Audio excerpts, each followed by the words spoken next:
The following podcast is a deep, shallow dive production. And you're going to love it. Okay, let's go.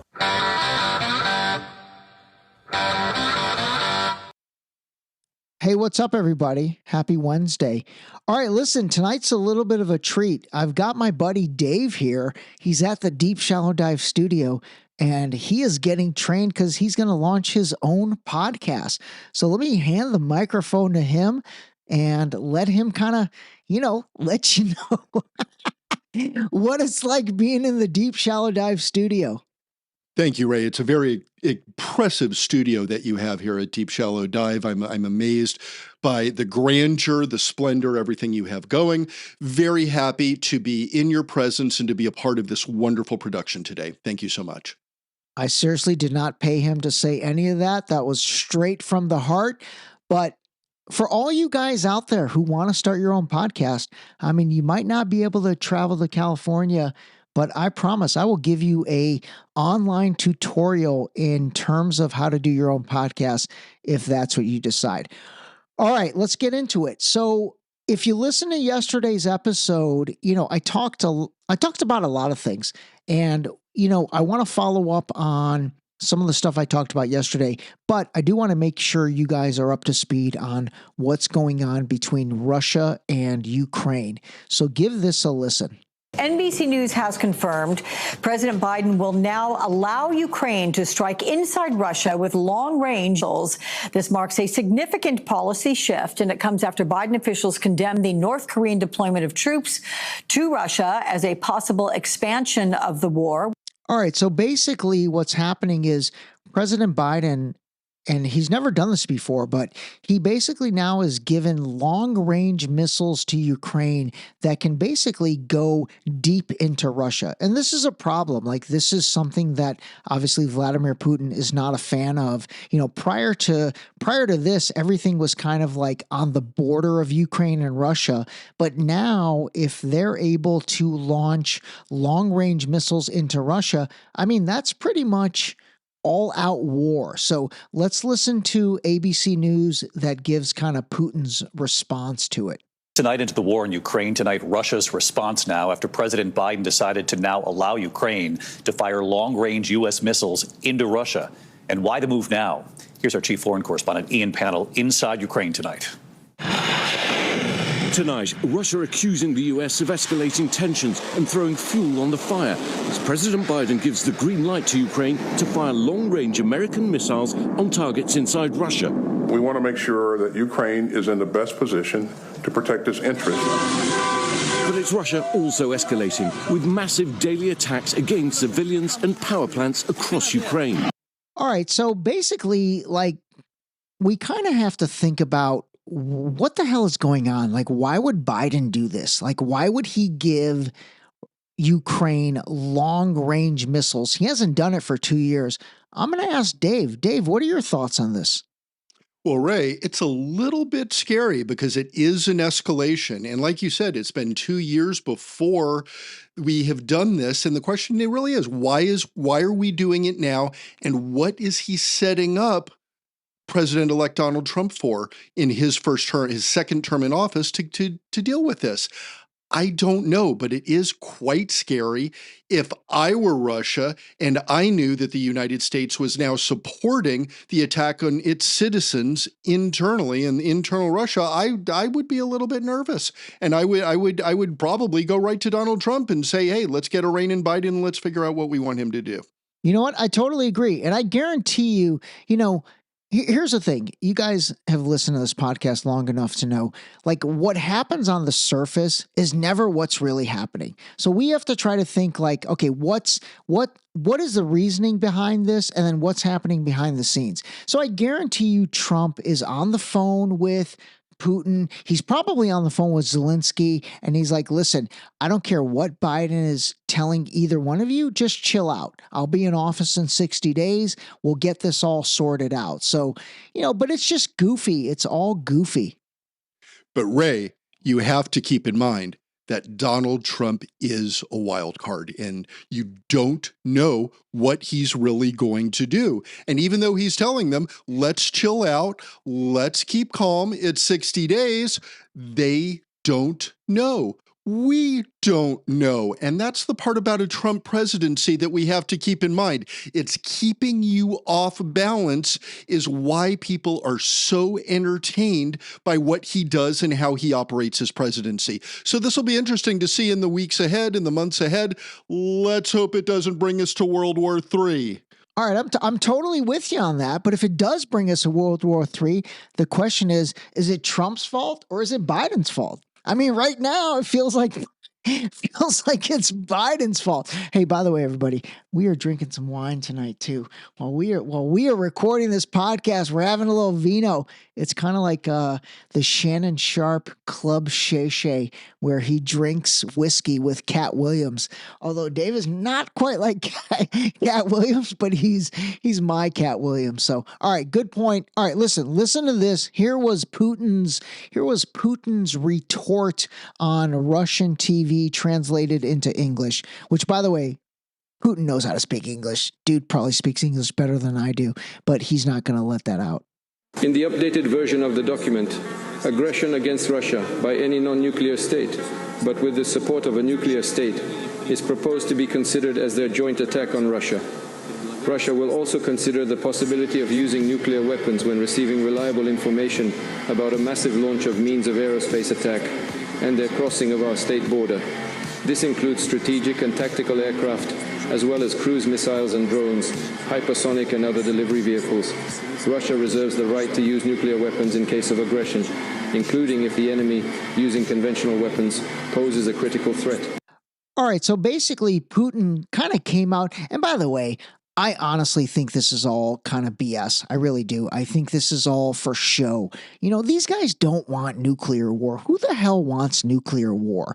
Nuclear war kills everybody, but it's a deterrent. So Putin came out and he said, listen, here's the deal.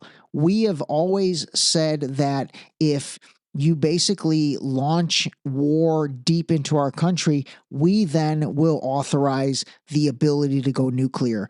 And we know this is the United States giving Ukraine this. So we basically, it's almost like he's calling out the proxy war and he's saying, we view this as the United States pretty much, invoking us to war. But like I said, my personal opinion, I don't know what's going on, but I don't think these guys are really gonna, go for nuclear war, but I'm gonna see what Dave thinks. Here's the interesting thing for me, Ray, and I'm a child of the 80s, you're a child of the 80s, and I think Putin, to a large extent, is also a child of the 80s, maybe a little bit of the 70s and 80s, but I think back to growing up and the album that I really loved back then, or one of the albums, I loved many, if you remember Frankie Goes to Hollywood, Welcome to the Pleasure Dome, and they had a couple of tracks on there where they insinuated global thermonuclear war. And if you remember the video for Two Tribes where you had Brezhnev and you had Reagan fighting in the ring, this is sort of Putin's chance to play and to be like Brezhnev, or Gorbachev, I guess it was Gorbachev, not Brezhnev, Gorbachev, and to be like Reagan and to be in the middle of that stage where nuclear war is, and he's got that tone, that same frickin' tone that Gorbachev had. That's what's interesting. So how much of that is Putin just wanting to play out his fantasies versus how much of this is a real Putin threat to press the button? I like to think he's not threatening that, but you never know. You never know. Anyway, this whole debacle, and I think it's a debacle, takes us back to the 80s.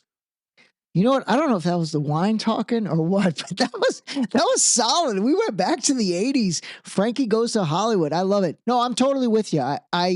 This is like giving Cold War vibes. It's like, oh shit, my phone just went off. This is giving Cold War vibes. And I don't know. I don't know if it's just for show. I do know Trump and Putin have a relationship. I think Elon has a relationship with Putin, and like Elon is like Trump's like bosom buddy these days. It's like the show Bosom Buddies. Those two are together all the time. I think yesterday they were together at like another SpaceX launch. But anyway, all right, let's let's move on to something else. Hold on. Let me see what we're going to talk about next. What do you think about that thing I sent you today that compares the number of people that voted in 2020 versus the number of people that voted in 2024 and in 2016? All right, so here's a clip from Joe Rogan talking to the comedian Dave Smith. I've played Dave a bunch of times on the podcast. I really like the guy, and I do like Joe Rogan as well. But they're talking about the final numbers of the election. And what I want you to kind of keep in mind here is just, quite frankly, how big Joe Biden won in 2020 compared to everything else. And then we'll kind of analyze that, because I'm actually really excited to get Dave's opinion on this, because I think we differ a little on it, but that's going to be good. All right, listen to the rest of this. Sure does look strange. And in 2012, it does certainly seem weird. Let's not get technical and let's just enjoy it. It's so crazy. You look at it and you go, is this real? For Biden in 2020, it's unprecedented. It's way higher than any other time. So remember, Joe Rogan's talking about Biden's 81 million votes in 2020 compared to everyone else in every other year. Since 2012, and I'm sure probably before that, there was less people back then, right? So if you go back to when I was a kid, there was only like 200 million people in this country. Yeah, and to be clear, 2012 and 2016 were not low turnout years. No, they're all consistent. Yeah. This is what's crazy. They're consistent. Look, they're all like 60. Look at where the number is. It's all like 65 million. Is that what it says? So that's all the same every time except 2020. In 2020, it goes way the up. Look at it. It's like 80 what? Is it 82? Is that what it was? It's like 81 and change. 81. Yeah. So it goes up a sizable chunk, and only once. And it does seem like even with getting all the other votes in, you're not going to get to that. All right, so I'm gonna hand the mic to Dave to have him give his thoughts on why the 2020 election, which, if you remember, that was the COVID year, that was the COVID election, a lot of quote unquote mail-in ballots happening that year, a lot of mail-in ballots, and President Biden got 81 million, much more than even President Trump this year. I think President Trump ended with 76 million or 74 million this year. All right, Dave, what are your thoughts on this? Oh, Ray, you were a funny one. I think by the nature of that question, you're sort of insinuating that Biden got his mail-in ballots through some nefarious interaction. Is that it? Yeah, I can see you nodding over there. I personally do not believe that. And here's why. And Ray, we've had this conversation before. I do not believe in the intelligence of our government or the people running our government. And it's not necessarily even the intelligence, it's the cohesiveness of what the electoral system is able to do. To think that elections run individually in 50 different states are able to do a coordinated inflation of the vote to support Joe Biden and to put Donald Trump down. It's just not simply feasible. It just, people don't do, there's no way to organize it. Even if you wanted to, people cannot put that together. It's just the nature of life. The fact that Joe Biden got 81 million votes is that people wanted to vote. You're into COVID. People wanted to do this. There is no conspiracy, Ray. None whatsoever. All right. You know what? Dave and I had this discussion about a month ago. We went to Lifetime Fitness, and we had I called it, I refer to it as Gay Day. The two of us, this was actually an incredibly adult thing we did. We went to Lifetime Fitness, which is a very nice gym, similar to Equinox. We got a good workout in. We got some treadmill time in. We had a nice chat, lifted some weights, went to the steam room. Oh, no, actually, the dry sauna. We got the dry sauna in. And then we showered up respectively, not together. We showered up respectively, and then we went and had a lovely happy hour. And we talked about this. We talked about this exact same topic. I don't know. He is of that mindset. I am of the mindset that 2020 was highly influenced by potentially big tech and mail-in voting, but more on that later. And if you did not listen to yesterday's episode, definitely go back and listen to that, because I talked about a variety of things that, could be quote unquote conspiracy theories. I personally refer to them as just theories, but give that a listen. All right, you know what? I do want to ask Dave's opinion on UFOs, because, again, if you did not listen to yesterday's episode, go back and give it a listen. It was actually a really good episode. But as you guys know, I am not a believer in UFOs, and I don't think Dave is either. Dave, are you? Well, Ray, here's what I have for your audience tonight. It's a special treat. It's breaking news. It's about a secret government project called Project Shutterfly that happened in the late 1980s, which no one's heard about, but this is exactly what happened. It's that the government got together and then said, we need to find UFOs. And they made a concerted effort to do two things. Number one, they said, we are going to develop the technology to put a high-definition, high-resolution camera in the hands of every single American citizen and worldwide citizen to be able to record these UFOs when they appear. Number two, they said, we're going to create the communications infrastructure so that people can share these pictures of UFOs without any sort of intervention, that you can broadcast it worldwide on a platform that no one will censor, no one will judge, and no one will get in the middle of it, and you can share whatever you want. And when you put these two things together, if there are UFOs, they will almost certainly be uncovered, given that there's been so many UFO sightings, and all you need is a picture on the way to share them. So what happened with Project Shutterfly? Well, it gave us a whole nickel's worth of nothing. No UFOs, no pictures, no definitive proof. Here we are in the year 2024, 30 years after that project happened, and we are still wondering where UFOs are. So, sorry, aliens, we know you're not there. We figured it out, and we've proven it. All right, you know what? Him and I are on the exact same page with that. But you know who's not on our page? And actually, I'm really glad we brought this up, because this goes to show you, I've talked about judging the take. You've got to just judge the take with everybody. You know who believes in UFOs? Joe Rogan. Joe Rogan totally believes in UFOs. You know who else believes in UFOs? Tucker Carlson. Tucker Carlson totally believes in UFOs. I like both of those guys. I like a lot of their takes. I don't like their UFO take. Dave does not like their UFO take. So again, judge the take. Similar to how I said yesterday, there's people who have Trump derangement syndrome, which I think Dave has a little bit of that. And then there's people that have Trump worship syndrome. I do not have Trump worship syndrome. You guys know that. But judge the take. Judge the take.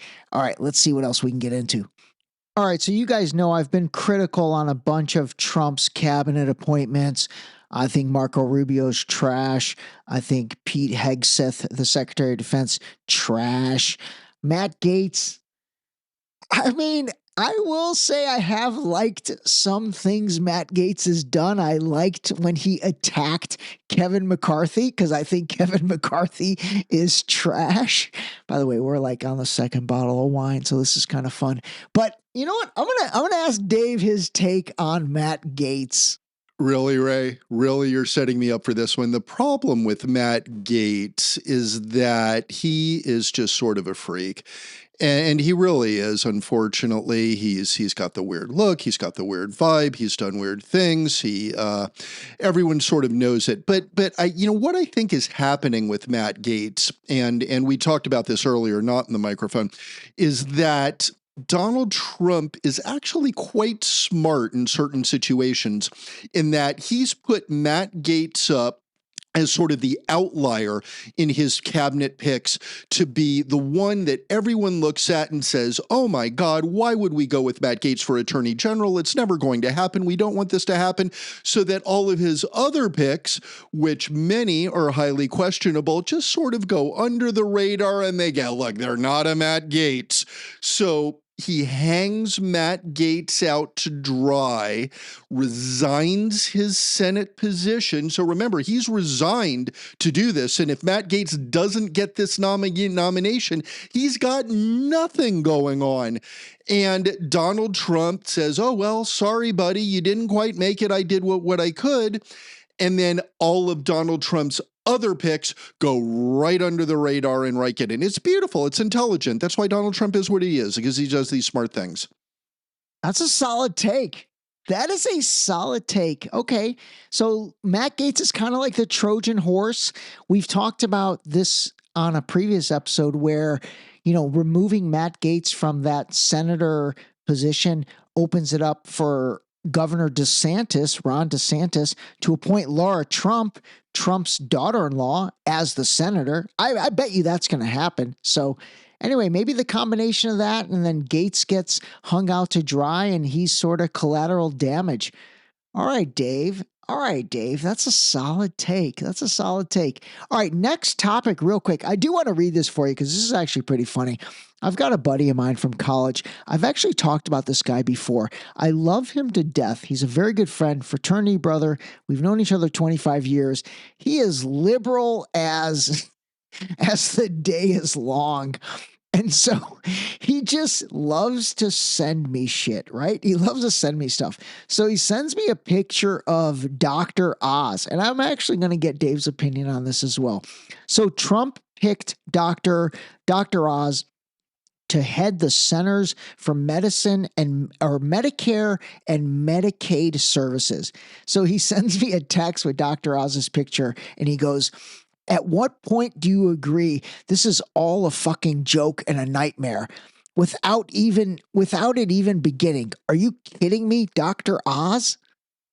So then I got that and I said, actually, I'm not going to mention his name. I go, I think this is a great pick. I like Dr. Oz. What don't you like about him? The guy rose to the top of two fields. He's a cardiologist. He's a cardiothoracic surgeon. And obviously he rose to the top of the entertainment business and he was Oprah's chosen guy. So just help me understand what you don't like about him. I obviously understand he's a Republican and I know you know that, but millions of people loved him and he was America's doctor. But again, I'm not that familiar with them. I'm open to thoughts. So that's what I wrote my buddy. But let me give Dave the mic and let's hear what his thoughts are on Dr. Oz's appointment. Okay. Well, Ray, the thing about Dr. Oz, it goes back to whether it's Dr. Oz or Donald Trump or really anyone that's in these positions of power, in that on the high side, you have thousands, if not tens of thousands, and in some cases, hundreds of thousands of government employees that are professional level government employees that are making things like Medicare work on a day-to-day basis. On the high side, you can call them professional employees. On the low side, you can call them the deep state, as Donald Trump would like to say, and get rid of the deep state.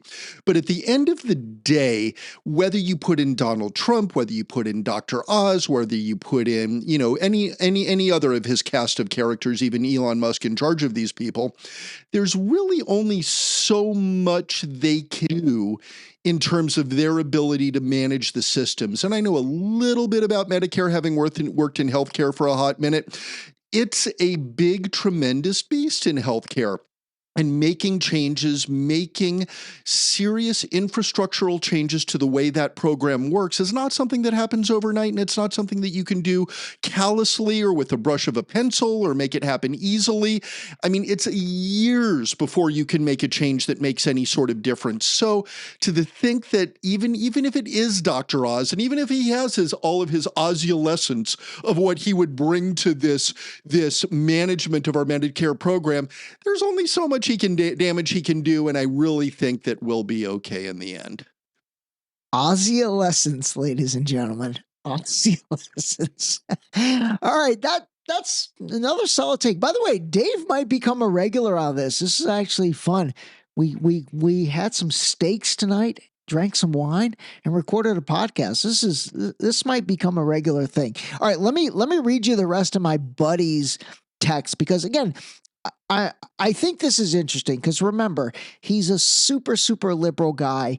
And in my opinion, the only reason he doesn't like Dr. Oz is because Dr. Oz is Republican. So remember, I ended it with, I think millions of people loved him and he was like America's doctor, but I'm open to thoughts. And so he wrote back, he goes, I feel like he's literally known for quote unquote fake medicine. Cover it. It's a good topic. And then he texted me like 3 random Reddit or Twitter tweets from like hashtag Age of Origins, hashtag Rabbi Mike. Like this is his source.